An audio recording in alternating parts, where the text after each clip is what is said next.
semestre letivo de 2025 já vai começar com uma mudança, uma novidade para muita gente, tanto para os alunos quanto os professores. Isso porque o presidente Lula sancionou agora em janeiro a lei que regulamenta, então, o uso de aparelhos celulares por estudantes de escola da educação básica, das redes públicas e também privada. A proposta já foi aprovada pelo Congresso lá no ano passado e agora virou lei. Essa medida vai funcionar da seguinte forma: ela proíbe o uso dos aparelhos durante as aulas, no recreio e até nos intervalos. O aparelho poderá ser usado apenas para atividades pedagógicas, acessibilidade, inclusão, condições médicas específicas e até em casos de emergência. Bom, para falar sobre isso, convidamos duas especialistas e já quero saber se impacta aí na sua rotina. Professor, estudante, participa junto com a gente no Bitar Podcast de hoje. Apresento para vocês quem participa junto comigo aqui no nosso estúdio. Começo com a minha chefe, Cristiane Franco, pedagoga, pós-graduada em psicopedagogia, design instrucional e graduando em tecnologias educacionais. Ela já atuou como coordenadora de educação infantil, professora, tutora na educação à distância no ensino superior e professora de atendimento individual com crianças de dificuldades de aprendizagem. Atualmente, ela é coordenadora de conteúdo na Habitar Neurociência, inclusive coordena esse podcast. Bem-vinda, Cris. Muito obrigada. De novo, né? Já estivemos juntos aqui. Pelo jeito foi bom. Voltou? Sim. Esses assuntos que movem, de alguma maneira, toda a perspectiva tradicional que nós temos da educação, eu gosto. Então, desse episódio, eu fiz questão de participar. Aí, bem-vinda de volta mais uma vez, então. E junto com a gente nessa conversa, a Mariana Bisaio. Ela é formada, falei certinho, né? Falou. Aí, ela é formada em letras pela Universidade Federal de Uberlândia, tem mestrado, doutorado em estudos literários também pela UFO. Atualmente é coordenadora pedagógica com foco nas turmas de 9º ano do ensino fundamental, 1ª e 2ª série do ensino médio. Está na sala de aula, tendo contato praticamente esse ano todo, né? Então vai poder dizer para a gente se concorda ou não. Mas espera aí, segura a opinião. Primeiramente, vamos dar um bom dia, boa tarde, boa noite para a galera. Olá, pessoal, tudo bem? Primeiro, obrigada pelo convite, obrigada por estar aqui compartilhando com vocês. É um tema que requer muita discussão, né? Acho que tudo que é novidade a gente precisa discutir, pensar, vai impactar muita gente. Então, para mim é um prazer poder estar aqui compartilhando com vocês. Seja bem-vinda também. Cris, eu imagino que essa discussão tem a parte teórica, mas a Mariana vai poder falar para a gente sobre a parte prática.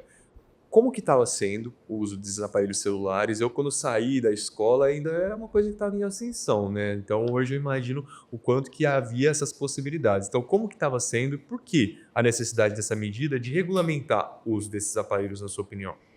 A gente hoje lida com uma geração que já nasceu no digital, né? Nós passamos pela transição do analógico para o digital. Então, nós conseguimos essa dissociação.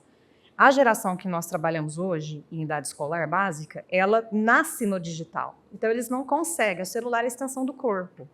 É muito difícil para esse jovem se controlar. Não é porque ele quer ser rebelde e olhar o celular enquanto o professor está dando aula, porque ele não dá conta.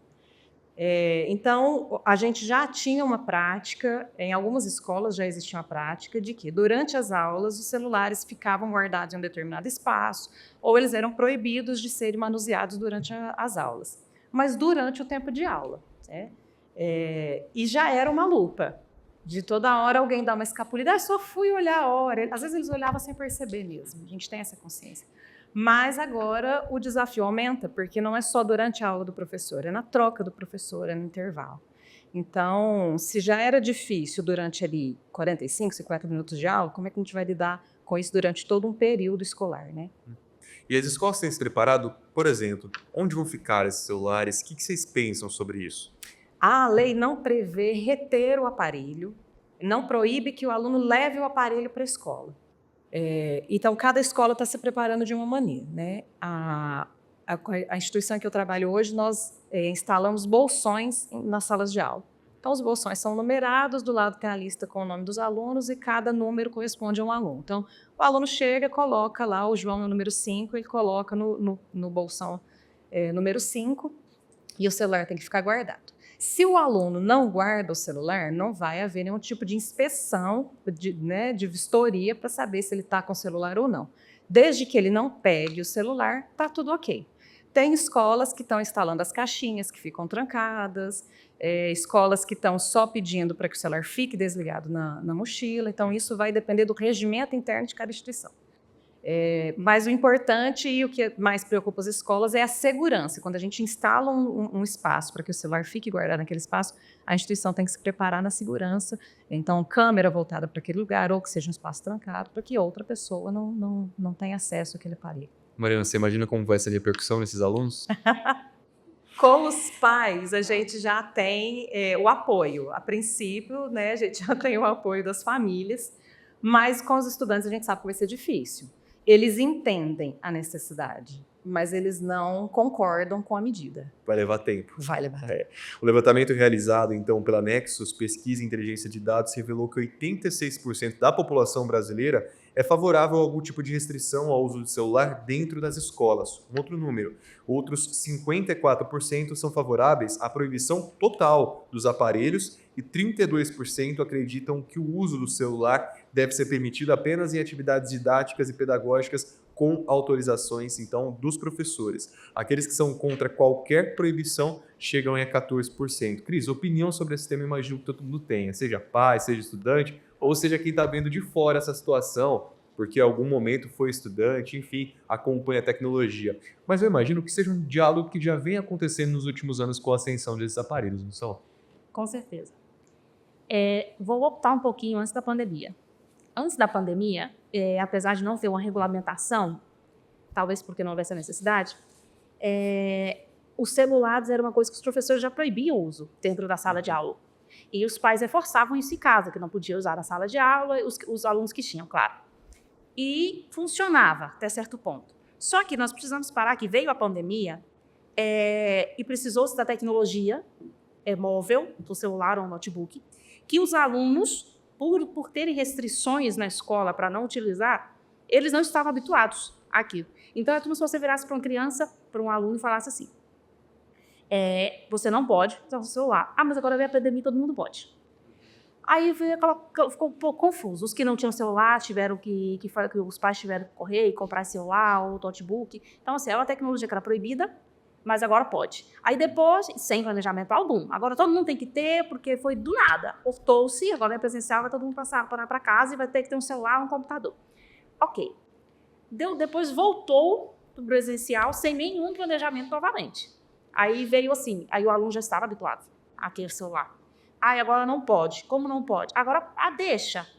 Porque assim, vou colocar aí um pouco de meia-culpa enquanto professora, que para o professor era mais cômodo também, em alguns casos, porque é muito difícil você enfrentar um aluno, dizer para ele que ele não pode ter um celular, não pode fazer uso daquele celular dentro da sala de aula, enquanto que em casa os pais também permitiam esse uso. Então, você como se fosse bater de frente com um discurso que em casa é um e na escola é outro. Então, foi se deixando, não tinha nem argumentação que era proibido, então foi vida aí. Aí, o que aconteceu quando não tem planejamento?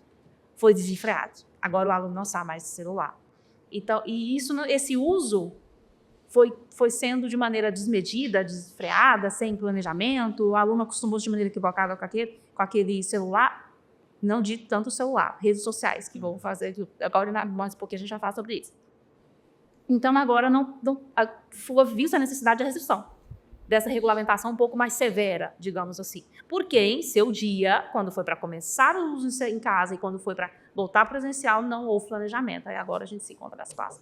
Quando a gente olha outros números, 8 em cada 10 alunos brasileiros de 15 anos admitiram que se distraem com o uso de celulares em aulas, por exemplo, como de matemática. Isso foi avaliado pelo Programa Internacional de Avaliação de Alunos, o PISA, que é realizado há muitos anos aqui no Brasil. Então, há essa consciência de que se distrai com o uso dos celulares, mas ainda há uma resistência em imaginar que vai ficar sem o aparelho. Eu acho que muito dessa cultura que foi criada ao longo desses anos. Mariana, eu quero saber dos alunos, assim, quando começou essa discussão, eu imagino que ela deve ter sido levada para a sala de aula, igual quase tudo que tem acontecido na atualidade, já começou. Você viu perfis diferentes? Alunos que entendem, têm a consciência, outros que não vou ficar sem meu celular, é uma loucura. Como que foi isso? Eles divergem, né? Porque não é, a gente fala para o celular, mas não é só o celular, né? Qualquer tipo de aparelho eletrônico. Então, o tablet, o relógio, muitos usam do artifício do relógio, né? Do smartwatch, guardam o aparelho escondidinho, mas está ali, ó. Tá tudo acontecendo no que eu sou. E então divergiu muito. Os alunos que têm uma consciência melhor e que talvez tenham até uma estrutura familiar que já já gerem essa reflexão, eles conseguem entender. E nós já tivemos casos assim, eu já tive caso de aluno que chegou e falou assim, Mari, guarda para mim, por favor. Guarda meu celular, que eu não vou dar conta. Então, tem essas situações dos alunos que apoiam, entendem e que vão levar de uma maneira mais tranquila. Mas tem aluno que fala, não, é meu, é minha privacidade. Então, com esses, é um pouco polêmico. Ano passado, nós já pilotamos um projeto com o ensino fundamental e os bolsões eles já tinham sido implementados. Então, o primeiro mês ele foi um pouco mais complicado, foi mais caótico. Mas, a partir do segundo mês, eles já estavam mais tranquilos com as normativas, né? Fizeram os testes com a escola, de como a escola ia agir, e entenderam que aquilo estava gerando, de fato, um benefício. O benefício da concentração maior durante as aulas, matemática, como você citou, que é uma dos componentes curriculares que mais pesam para eles, que tem o maior número de alunos com dificuldade. Eles conseguiam assimilar melhor o conteúdo e desvincular um pouco do uso da tecnologia naquele momento como um recurso para facilitar o raciocínio. Então, eles foram percebendo essas vantagens, o que foi positivo e ajudou no processo. Qual o impacto que você espera que isso tenha agora a regulamentação? Porque antes já havia alguns comportamentos, alguns hábitos, algumas normativas internas da escola. O que você espera do impacto da regulamentação a partir de agora desse ano letivo? Acho que depois do susto, então, o primeiro bimestre das escolas, eu acredito que vai ser um pouco caótico, né? Nesse impasse todo. Quando a poeira baixar, os meninos, os estudantes vão perceber o benefício. E essa lei, ela vem, inclusive, não é nem se tratando do uso da tecnologia, né? Ela vem para dizer sobre o convívio, sobre a socialização. A gente lida com uma geração hoje que não sabe socializar. Eles se conectam pelas telas. Então, às vezes, a gente olha no intervalo da escola, tem 5 alunos numa rodinha, cada um com seu celular. Eles não estão conversando ali, eles estão jogando juntos, mas eles não conversam. Às vezes, um nem sabe o nome do outro, se tratam pelo apelido do jogo. Então, eles vão precisar se perceber. Perceber a si mesmo e perceber ao outro. Então, isso vai gerar um impacto grande no quesito de socialização, de aprender com as diferenças do grupo e, com certeza, uma concentração para as disciplinas. Mas a gente precisa também que os professores estejam atentos ao processo, para terem momentos assim, olha, vamos parar, respira, porque o adolescente, a criança, vai estar mais nervoso com essa situação. A gente está lidando com o desmame de um vício. Né? É literalmente isso, né? Precisa da paciência do professor e da disposição do estudante e da família. Vale lembrar que essa é uma medida que não é exclusiva aqui do Brasil. A regulamentação ela já existe em outros países, como, por exemplo, França, Espanha, Grécia, Dinamarca, Itália, Holanda. Uma lista que pode aumentar, inclusive, ainda este ano. Cris, falamos da realidade nas escolas, mas eu imagino que também seja um desafio para os pais. Qual que será a orientação para esses responsáveis, tutores desse momento agora, que vai passar por essa mudança? Para muitos alunos vai ser uma mudança drástica, vai ser um desafiadora. Então, o que é a orientação para os pais? Vamos lá. Para os pais, vai ser difícil, muito difícil, porque eu não sou mãe, mas eu entendo que é muito difícil você negar alguma coisa para um filho, porque o filho, ele é uma extensão da gente. Então, é complicado você se negar a alguma coisa. Mas, assim, conselho para os pais, principal, dê suporte às medidas que a escola adote. Porque precisa ser o mesmo discurso em casa e na escola. Procurar dar suporte, fazer com que ele entenda, ele administrar aquela emoção, porque ele vai ter uma emoção, aquela frustração, da raiva, do descontentamento. Então, ensinar ele a administrar aquela emoção, não dizer, foi assim que disse na escola, então é para você sentar, entender, fazer uma coisa que talvez nas escolas eles precisem desse auxílio, que é entender que o celular, nós precisamos entender o celular como um objeto de estudo e um objeto de recurso didático-pedagógico. Então, entender o celular. O que é o celular? Qual é a necessidade daquele aparelho que você precisa ter naquele aparelho? Que ele entenda a evolução do uso daquele celular, que os pais que vão conseguir fazer isso, para ele perceber, olhar para o celular e falar, o celular não é para isso. É paulatino, eu gosto de dizer, uma coisa devagar, vai ser um processo, vai ser lento, mas os pais vão ter que precisar aqui de muita paciência, porque eu acredito que a chave está em casa, ter o suporte e o mesmo discurso que terá na escola. Você acha que esse controle precisa existir também em casa? Com certeza. Com certeza. E não vamos, assim, claro, que eu já não sou dessa geração que nasceu com o celular já nela, mas o uso aqui, por exemplo, onde nós trabalhamos, do celular, a proibição do celular aqui, a restrição do uso do celular, me auxiliou também em casa. Eu utilizo como frequência em casa também. Por quê? Você começa a perceber, volta naquilo que eu falei, que o celular é o objeto, tá? Enquanto objeto de estudo, o que o celular faz? Para que eu preciso do celular? Você também vai entender, e casa esse uso também vai reduzir. Ah, mas em casa é mais fácil para o pai dar o celular para a criança, porque distrai mais fácil, ou tablet que seja, distrai a criança de alguma maneira, e o pai chega em casa cansado, ele quer repouso para a cabeça dele, ele não quer ter que pensar no que fazer com o filho. Pois então, vamos ter que voltar e tá. O que eu posso fazer com meu filho? Vamos fazer leitura, vamos fazer coisas juntos, vamos cozinhar juntos, vamos sentar, como que foi seu dia, vamos conversar. Também o alívio para a cabeça esses momentos. Entendeu? Vamos conversar. Alivia a cabeça de todo mundo. Vai ser uma reeducação para todo mundo, em casa e na escola. Eu imagino. Dos professores, dos pais para os estudantes. Como convencer estudantes que essa medida é necessária e ela pode ser saudável para eles, tanto nesse ambiente escolar quanto em casa? Eu acho que é explicando a necessidade da regulamentação. Então, a regulamentação vem para quê? Porque o primeiro questionamento é sempre esse: mas nós vivemos em um mundo tecnológico, como a gente vai privar os jovens, as crianças, os adolescentes do uso da tecnologia? Nós não estamos fazendo isso, nós estamos regulamentando esse uso, né? E criando rotinas, argumentações para um uso consciente. Então é isso, eles não estão sendo privados disso, eles estão aprendendo a conviver, que é uma coisa que se perdeu. Então, volto naquilo que eu disse, né? É mostrando para eles que eles têm possibilidade de se relacionar melhor, de construir novas amizades, novos laços, de reconhecer os amigos de uma outra forma. Não é só quem eu não conheço, né? Mas é reconhecer quem eu conheço também de outra forma. Então, eu acho que esse é o primeiro passo. E aí, a partir dos resultados disso, a conscientização para o jovem, ela vem quando ele enxerga o resultado. Então, por isso que o início vai ser tão difícil. Quando eles começarem a perceber as mudanças, a mudança na nota, a mudança no aproveitamento escolar, a mudança no comportamento do professor, porque aí o professor deixa de ser o chato, que fica: João, guarda seu celular. João, já te pedi, por favor, João. Então, não tem isso, você não vai estar com o celular, o relacionamento vai ser outro, né? Então, eu acredito que o resultado vem e o jovem entende. Estávamos vivendo uma ilusão de que nós controlávamos esse aparelho, mas muitas vezes, acho que a maioria, esse aparelho que acaba controlando as nossas ações, nossos comportamentos. Deixa eu olhar aqui rapidinho o que aconteceu na rede social, se chegou a mensagem. E realmente esse exercício, quando a gente chega aqui e fica um tempinho sem celular a primeira vez, até assusta. Você acha que quando você voltar para essa realidade virtual, vai ter caído o mundo.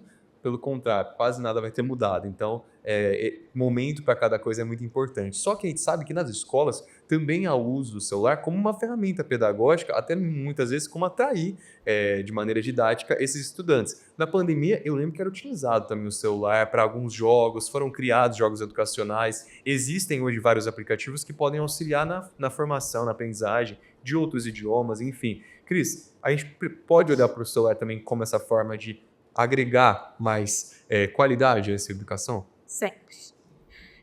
Eu repito aqui, o celular não é o vilão.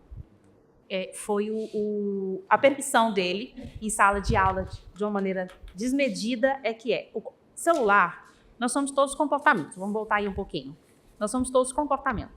O celular, ele altera, o uso dele, sem planejamento, altera esse comportamento.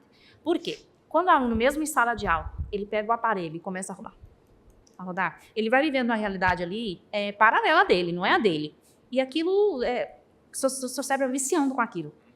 Quando você volta da sua realidade, que é completamente a realidade real, você fica assim, não é a mesma satisfação, então você volta para aquilo que te dá aquele conforto. Então o celular não é o vilão, é o uso dele. O celular, muito pelo contrário, ele é uma tecnologia, ele precisa ser utilizado na sala de aula, aí vai depender muito da formação continuada que o professor tenha, porque precisa fazer o uso correto desse celular, que é como ferramenta pedagógica e didática. Aí, onde eu paro, vai ser muito o professor olhar para ele, o que eu posso fazer com esse celular, inclusive vai auxiliar nesse desmame Porque, mas aí se eu for fazer uma atividade pedagógica, usar ele como ferramenta, não é a mesma coisa, porque o aluno vai viciado naquilo das redes sociais, mas como é comportamento, seu cérebro está condicionado, o fato de você pegar o celular em um momento que é proibido, digamos assim, já vai ajudar. Então, esse desmame precisa partir daí. É uma ótima dica. Vamos começar utilizando atividades pedagógicas didáticas no celular. E com o tempo, o próprio aluno vai entender que, como ela disse, que aquilo é vantajoso, que aquilo é bom utilizar ele para isso. Com jogos, atividades compartilhadas, que é possível fazer também em sala de aula, com os alunos. Aí é uma reeducação do professor, que o professor é muito resistente às tecnologias digitais, a gente sabe que porque eles pensam que vão substituí-los ou algo assim. Mas, gente, é uma ferramenta, é um recurso muito interessante. E quando você entende isso, quando você percebe, é muito vantajoso. Porque os professores precisam entender, como a Mariana disse, que os alunos nasceram nessa era. Então, para eles é muito natural. Você não pode privar ele dessa experiência porque é dele, é da geração dele. Então, aí é o professor entender, voltar lá nas teorias que a gente aprende no contexto histórico que nós estamos inseridos. Então, o aluno entende o celular como parte do contexto dele. Então, é necessário inserir esse celular como ferramenta didática e recurso. E olha só, por isso que até na própria regulamentação já prevê esse uso didático com autorização, enfim, existem essas possibilidades, né? E atualmente, 6 em cada 10 escolas de ensino fundamental e médio no Brasil, elas já estavam adotando regras para o uso do telefone celular pelos alunos, maioria permitindo aí que o aparelho estivesse sendo utilizado apenas em determinados espaços e horários ali da instituição. Vamos para os números então. Em 28 instituições educacionais, o uso do dispositivo pelos estudantes proibido, segundo a que aponta essa pesquisa TIC Educação, realizada lá em 2023. Provavelmente já houve alguma mudança desse número, mas nada muito comparado agora a 2025, né? E olha só, a conectividade das salas de aula, no entanto, isso aumentou bastante. As escolas, acho que investiram muito depois da pandemia, inclusive em internet, Wi-Fi, enfim, e registrou um aumento ali entre 2020, o ano que começou a pandemia, e 2023, foi de 60% para 82% nas escolas municipais, de 63% para 80% nas estaduais e aproximando-se das porcentagem das escolas privadas, que aí já é uma outra estrutura também. Em 2023 já era de 88%, imagino que agora não esteja longe dos 100% de conectividade, né?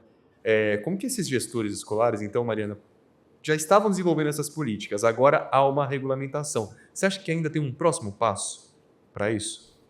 Eu acho que o próximo passo nós vamos entender no decorrer do processo. A escola, né, a pandemia trouxe essa necessidade do uso da tecnologia muito maior do que antes. Quando a Cris traz essa questão, quando a pandemia chega, nós tínhamos professores que não tinham celular. Olha só, a pandemia vem em 2020. Nós tínhamos professores que não tinham celular. E aí esse professor não teve uma formação para o ensino da tecnologia na educação.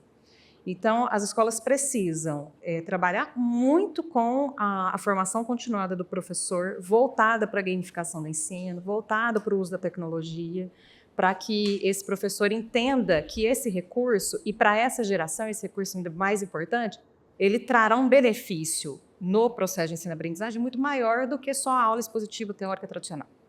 Então, eu acho que o passo é esse da formação dos professores das escolas que ainda não estão nesse lugar, elas precisam chegar. E aí, junto com esse equilíbrio em sala de aula. Qual que é o equilíbrio? De conseguir aulas que sejam dinâmicas, mesmo sem o uso constante da tecnologia, porque agora, mais do que nunca, a aula expositiva tradicional vai cansar o estudante, porque antes ele dava uma fugidinha, agora não tem como fugir mais. Então, tem isso e o equilíbrio de inserir a tecnologia, de fato, em momentos pontuais. Ao longo da sua resposta, você trouxe um termo que pode ser novidade para muita gente, a gamificação. Como que significa aí? O que é, na verdade? Vamos entender o que é. A gamificação é o uso do recurso de jogos para as aulas. Eles nem precisam ser jogos ligados diretamente ao celular ou a qualquer tipo de tecnologia. Mas, por exemplo, nós vamos aprender uma operação básica da matemática. E aí os professores, às vezes, desenvolvem jogos, um jogo de tabuleiro mesmo, para ensinar determinada operação. Então, com aquele jogo... Isso é uma gamificação do ensino. os professores de história, às vezes trabalham com os jogos de RPG para inserir o aluno naquele contexto. Então, a gamificação ela faz isso, ela traz o jogo e aí ela aproxima o estudante. Te respondi? Claro, eu acho que principalmente para criou mais curiosidade para quem está acompanhando. E Cris, como que essas alternativas, esses outros caminhos, recursos, vamos dizer assim, dentro da sala de aula, contribuem para essa formação desses estudantes, como por exemplo a gamificação? Uma boberta. Assim, como ela disse, a aula expositiva, há muito tempo, eu diria já, ela se assemelha mais ao ensino tradicional, ela deixou ser interessante pro aluno. Porque isso é uma coisa que vai muito junto com o que acontece em casa. Hoje em dia, os pais precisam distrair muito os filhos. Hoje as crianças nascem com pouca capacidade de brincarem sozinhas, de se organizarem e se virarem sozinhos. Então, vindo de casa, que o pai a todo momento procura essa satisfação da criança, em sala de aula é a mesma coisa. Então, o aluno precisa estar o quê? Envolvido como na aprendizagem dele? Ele precisa estar lá. Então, antes é como se ele não estivesse. Tinha um professor na frente, normalmente, inclusive, era um degrau mais alto, a gente se lembra disso, para o professor estar à altura maior do que o aluno, e os alunos sentados, como bem bonitinhos, enfileirados, esperando o professor discursar, como se o conhecimento fosse isso. Eu tenho conhecimento, vai para sua cabeça, eu vou colocar ele lá dentro. Quando a gente sabe que o professor que faz em sala de aula é informação. Ele dá uma informação e faz uma mediação, então aquela informação é o aluno para que ele adquira o conhecimento dele. Então, o aluno precisa estar envolvido nesse processo de aprendizagem hoje. E precisa estar inserido para que ele construa juntamente isso. O professor hoje é um mediador, não um ator principal, porque o aluno é. E isso é muito mais fácil, muito mais mensurável, tangível, se o aluno faz parte daquilo. E a gamificação é um recurso muito bom, porque aí você insere o aluno no processo do ensino para que ele obtenha a aprendizagem satisfatória. Então, esses recursos é para isso, é para poder inserir. Esses recursos não são vilões, eles vieram para auxiliar o professor a inserir o aluno no processo de aprendizagem dele. Porque hoje, reconheçamos, é isso que precisa acontecer. O professor que não reconhece isso, ou que não admite que é assim, ele está fadado a que a aprendizagem não aconteça. A sala de aula tem que. Porque precisa inserir, o aluno precisa ver o que ele está fazendo, um simples quebra-cabeça. Já envolve ali o aluno naquilo. Você está na aula de geografia, vamos pegar e montar um mapa, mapa mundi, não sei. Vamos montar quebra-cabeça. É inserir o aluno naquilo, no que está acontecendo. Eu gosto muito da sala de aula investida, sim. Gosto muito da minha metodologia, muito bacana. Como é que funciona isso? Que é aquilo do aluno ter acesso ao conteúdo da próxima aula com uma certa antecedência. Para que quando ele chega à sala de aula, porque a gente precisa entender que a informação, justamente por causa da tecnologia digital, ela está muito à mão.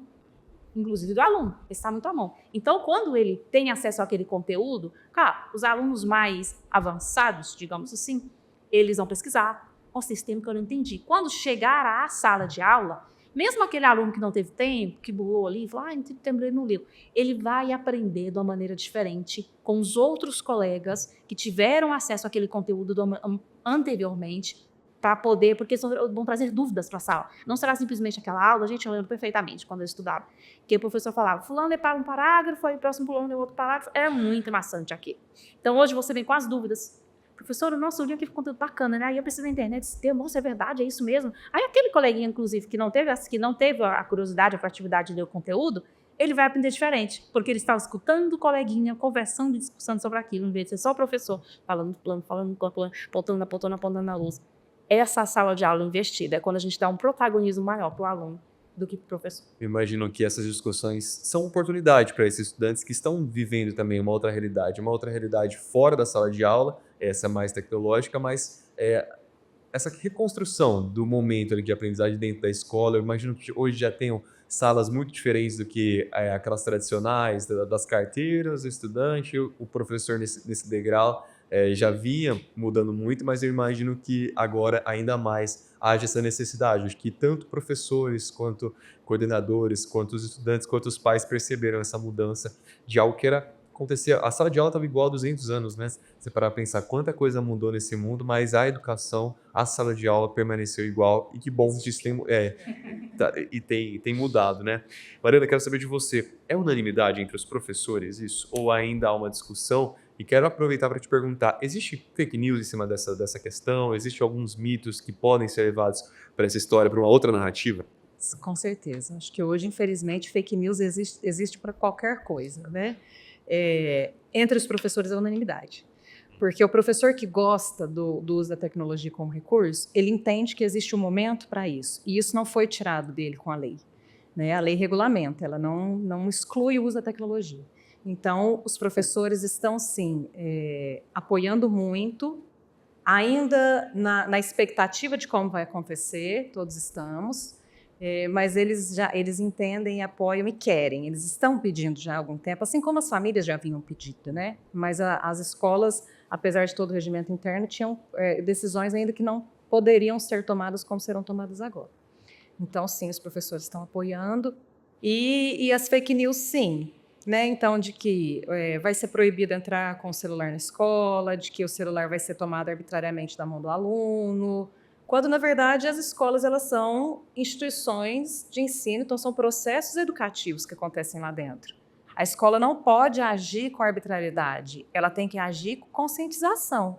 Então, assim como a gente tem que ter toda a paciência do mundo para ensinar qualquer conteúdo para o estudante, a gente vai ter que ter toda a paciência do mundo para lidar com esse processo. Então, não é assim, entrou, primeiro dia de aula, o menino entrou, esqueceu, pegou o celular, peguei, pronto, é meu, acabou, agora vai ser despulverizado, né? Ninguém tira... Não, isso não vai acontecer. A gente passa por um processo educativo. Você que está nesse mundo, é estudante, é professor, trabalha na área educacional, vale muito a pena, se você ainda não fez isso, e pesquisar sobre a lei. Ela pode ser facilmente achada, é a lei número 15.100, do dia 13 de janeiro de 2025, e ela dispõe sobre a utilização por estudantes de aparelhos eletrônicos portáteis pessoais nos estabelecimentos públicos e privados de educação básica. Você acessando essa lei, você vai ter acesso a cada um dos artigos que fazem parte dessa lei, o que é permitido, o que fica estipulado também nessa regulamentação e como que esses estabelecimentos vão se preparar. Dá um Google, é muito fácil pesquisar. Aproveita que vai fazer pesquisa, já aproveita e acessa outros conteúdos da Vitar Neurociência. O Vitar Podcast já tratou aqui nessa mesa sobre educação continuada, aprendizagem contínua, sobre até mesmo a licenciatura, esses desafios, o episódio recente que gravamos, vale muito a pena. Você que está nesse mundo, está querendo até seguir nessa profissão, é muito importante que esteja por dentro desses debates, muitas opiniões que são tratadas aqui podem ser levadas para fora e quero que você participe junto com a gente também, deixa aí seu comentário, vai ser muito bom ter a sua opinião. E que tema desafiador, falar de educação, licenciatura, de aprendizagem e sobre essa regulamentação. Mariana, o professor também precisa dar o exemplo nesse momento? Você acha que... porque aqui fala sobre a regulamentação para os estudantes, não há nada que fala o professor não vai poder pegar o celular. Você acha que é o momento também desse exemplo? Com certeza. E aí você tocou um assunto, você me perguntou agora há pouco de fake news, essa foi outra fake news, de que os professores não poderiam mais também usar os celulares no espaço escolar. Eles podem, né? A lei não prevê ninguém além dos estudantes. Mas, como eu também acabei de dizer, é um processo e nós somos instituições de ensino, então tudo é pelo exemplo. E a gente sempre fala muito com os professores, olha, o exemplo vem da figura do professor mais do que de qualquer outra. Quando você traz sobre a licenciatura, eu acho que o que encanta mais na licenciatura é isso. É a profissão que mais gera inspiração. Então, um aluno percebendo, olha, meu professor trocou o relógio dele. Meu professor também não está dando aula com o celular no bolso. O celular não está em cima da mesa do professor. Ali ele vai perceber uma ideia de qualitarismo, assim, de equidade ali na tomada da decisão. Ele não está proibido, mas ele também não está usando. Então, é quase que uma solidariedade do professor, do fiscal de pátio, da coordenação, da direção. Então, a escola, enquanto sistema, ela precisa toda se reorganizar e entrar nessa rotina. Existem alguns setores da escola que ficam um pouco mais impossibilitados disso, porque são setores que vão manter a comunicação com as famílias. Que antes a família mandava uma mensagem para o filho ali, às vezes durante a aula, né? Mesmo, ou durante o intervalo, vou te buscar mais cedo, confirmei a consulta médica, alguma coisa assim.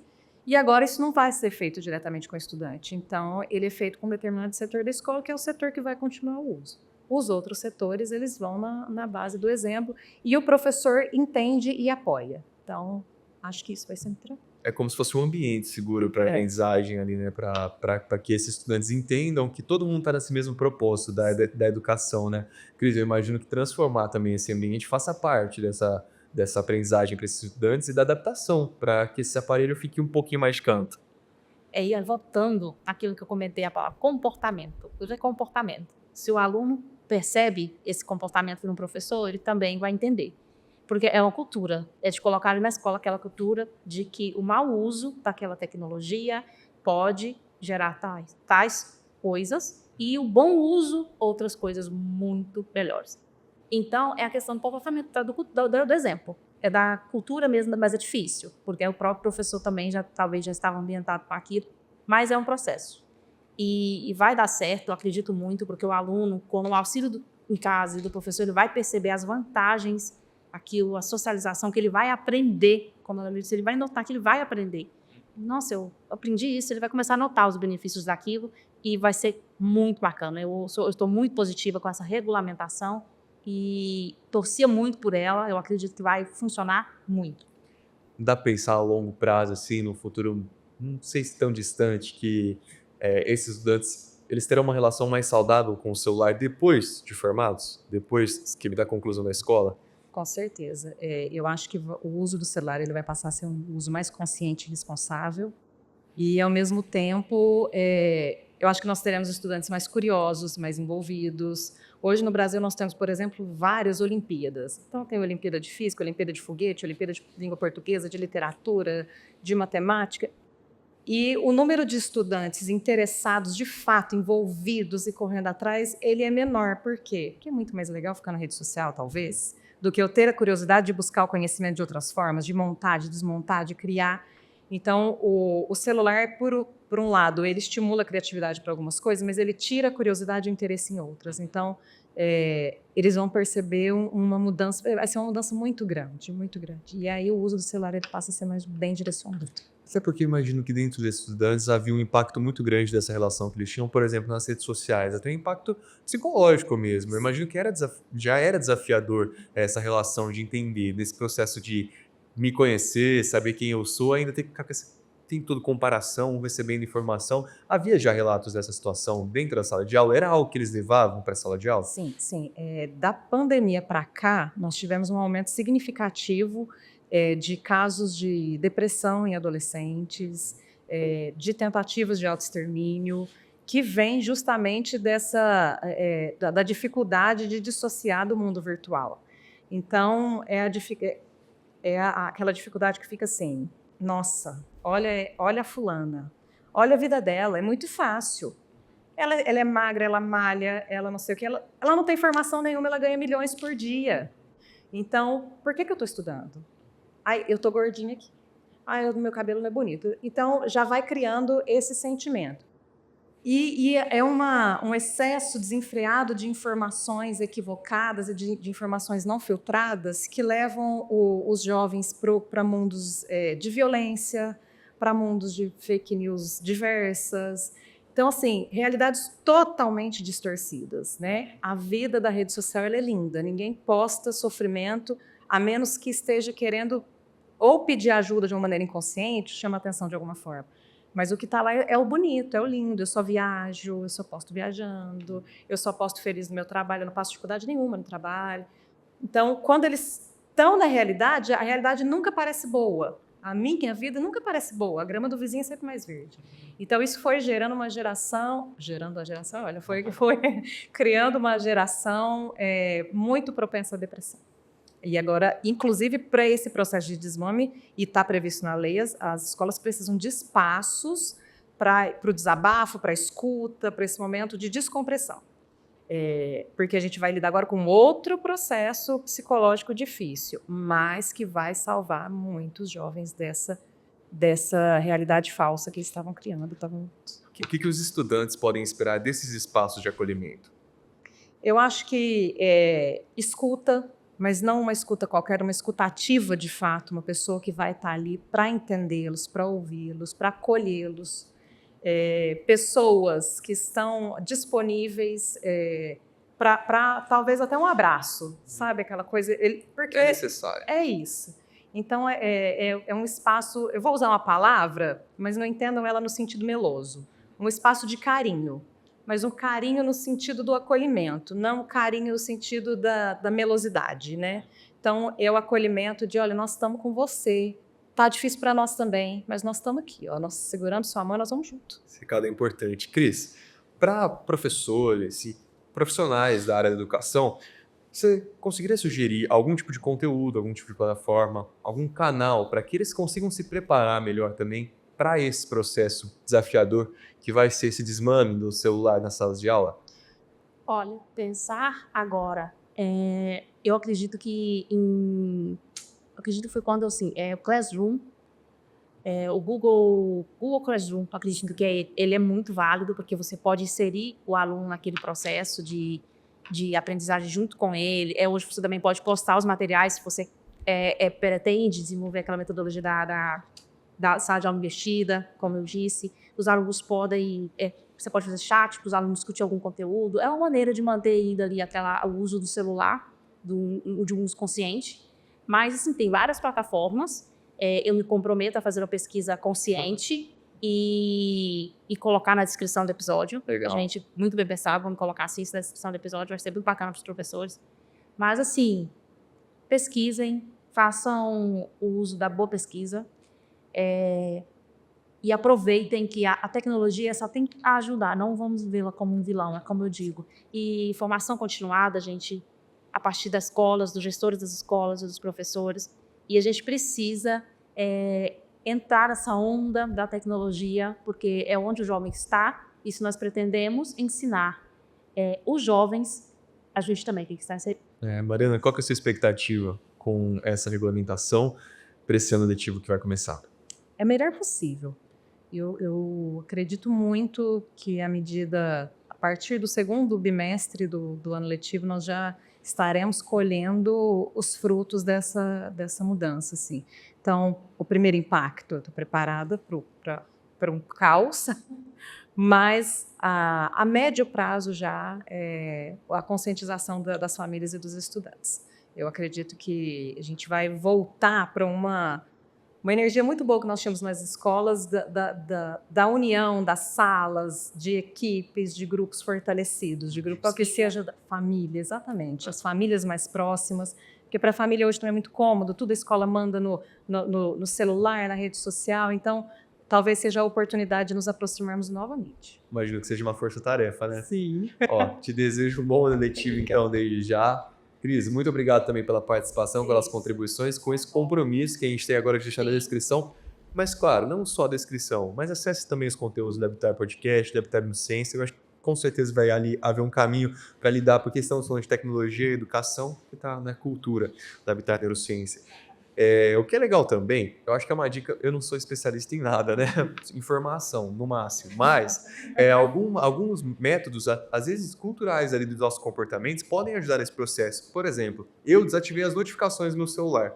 Então, apenas o aplicativo de mensagem, WhatsApp, enfim, é o único que ainda continua notificação e olha para algumas coisas, conversa com pai, mãe, que é mais importante. Eu acho que essa mudança de comportamento, mudança de hábito, passa uma semana você já nem percebe mais essa diferença, enquanto se ali tá todo momento notificando, pipocando, você não para de ver, você vai ter aquela curiosidade, né? Te interrompendo um pouquinho, nosso cérebro se vicia, se acostuma com esse plim, plim, plim, plim, plim a todo momento. E quando ele não acontece, se o celular está ao seu lado, mesmo ele não tendo essas notificações, você olha a todo momento, porque seu cérebro está esperando aqui.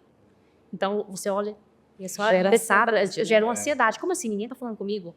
E você fica com aquilo. Então, desativar, mas eu acredito, penso eu, que essa questão de desativar é mais da idade. A gente vai pensando, já não vai querendo mais notificação, não. Mas é uma ótima dica. Pode ajudar, principalmente nesse processo, para tentar controlar um pouco essa ansiedade, segurar na mão e dar tudo certo. No final, com certeza. Tenho certeza que Isso mais uma dica para as famílias ajudarem no processo. Existe um aplicativo também que é gratuito da Google, que é o Google Family. É um aplicativo que o pai controla o uso do celular. Então, o pai pode bloquear o celular, vou liberar 2 horas no dia, de tal horário a tal horário, para ele usar tal e tal e tal aplicativo. E durante o período de aulas, né, o pai mesmo pode deixar bloqueado. Porque aí eu não tenho como acessar mesmo, né? Então, acho que são processos simples que vão nos apoiar nesse... É um conteúdo, quanto mais a gente conversar, mais a gente vai abrir umas pastinhas, né? Não, vai estar abrindo. Não tem como não falar também no episódio de hoje da exposição ao tempo de tela, porque falamos sobre os impactos psicológicos na aprendizagem, mas também há impactos reais em sintomas da saúde, como, por exemplo, problemas até de visão. É legal o pessoal também ter acesso. Hoje a Sociedade de Medicina Pediátrica, não é o termo correto da instituição, mas enfim, dos pediatras, da Associação de Pediatras, eles têm uma tabela da exposição do tempo de tela para cada idade. Por exemplo, de 0 a 2 anos não há essa possibilidade de exposição, e eu imagino que já há muitas crianças, né, nessa idade que já estão tendo acesso a essa tela, e quando fala de tela, é qualquer tela, computador, televisão, enfim. Então vale muito a pena também o pessoal ficar atento a essas situações. Tenho certeza que a gente vai conseguir lidar melhor com essa relação tão importante dele que está junto com a gente o tempo todo. Tem gente que não sai de casa sem celular, né? É desse jeito. Ó, conversamos hoje com a Cristiane Franco, que é coordenadora de conteúdo e pedagoga, com a Mariana Bisaio, que é coordenadora pedagógica e professora de português. Espero que essa conversa tenha sido muito agregadora para vocês também. Com certeza. Aproveitar Demais. A Cris já tem uma conta aqui junto com a gente do Vitar Podcast. Mariana, quero que você volte também. Por favor, eu já abro a minha conta. É isso, tá Tô aberto. super disponível. Queremos saber a experiência desses estudantes daqui 6 meses, 1 ano, como é que foi toda essa experiência. Só me chamar. Quem sabe quando a gente conversar também, a gente vai falar de coisas completamente diferentes, né? Imagino que seja essa a ideia, o momento de aprendizagem, de evolução, né não? É isso. Queremos ser de volta então, combinado? Estarei de volta, vai ser um prazer. E Muito você obrigada. também. Te espero no próximo episódio. Tchau, tchau.